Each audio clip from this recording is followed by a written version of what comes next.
awesome courses in the field of publishing, particularly science fiction and fantasy, and they have published almost all of my books. To the one part of that is, I mean, when I was originally selling my very first book, the fact that Tor picked it up, I wouldn't actually let my agent sell to anyone else. I let him go and market it. He wanted to. He wanted to take that book and say, well, if we go to other publishers and get offers from them, we can play them against each other, and we can get you more money. And I said, yeah, but I'm already at Tor. And that's a little bit like saying, yes, you can have this steak, or we can go to McDonald's next door and see if they'll offer you a better meal. Yes, the McDonald's might be easier on the wallet, just like going to someone else might be, but I was already at Tor, and they are the best at what they do. I really feel that. I love the publisher, and so it is unlikely you will see them, anyone else doing my epic fantasies. That said, there are certain things that I do. For instance, when I did Legion was so short that it wasn't within kind of Tor's capacity to do.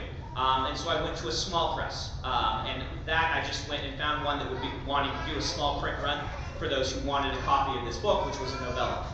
For the children's books, I have always let my agent, so to speak, play the field a little bit more. Tor has a very nice children's division, and they have Rithmatist. But for Steelheart, which I have coming out in September, that's coming out from Random House. And that was just a matter of talking to different editors, seeing who was most passionate about the project. And at Tor, they were more passionate about the Rithmatist, and Random House was more passionate about Steelheart. So I gave the why not both sort of thing, and I let Tor publish the Rithmatist, and Random House do Steelheart. And you know, it depends on a lot of factors. But I do have quite a loyalty to Tor, and I highly recommend them. There's some really good publishers in sci-fi fantasy, though. I mean, DAW is an amazing publisher.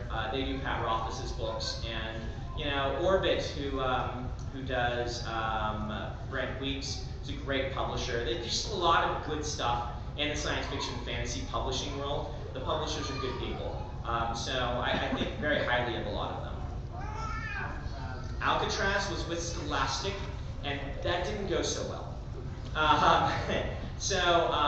Alcatraz, I actually bought back from Scholastic, and it's likely Tor will end up publishing that eventually, but we have to work out all the contracts and things like that. I'll probably just put out some ebooks later this year, just so that people who want them can have them. Right now, my British publisher has distribution rights in the US, so there's not a gap.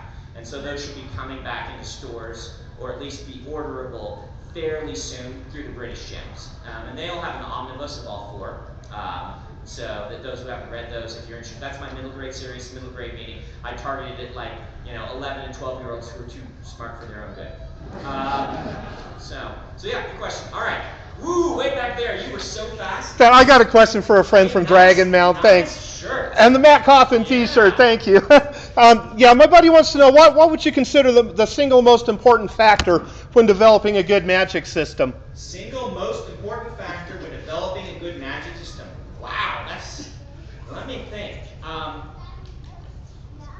You can tell your buddy I've written 2 essays about writing magic systems that are targeted at me. They're called Sanderson's First Law and Sanderson's Second Law, very humbly.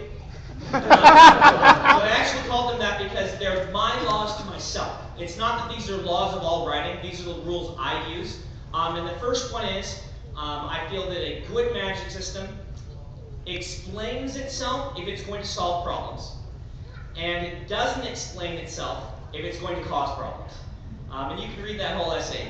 There are two, you do magic in a lot of different ways, but if you want to do a magic system that has lots of wonder to it, that you don't understand, like, you know, we don't really understand what Gandalf can do. And that's fine.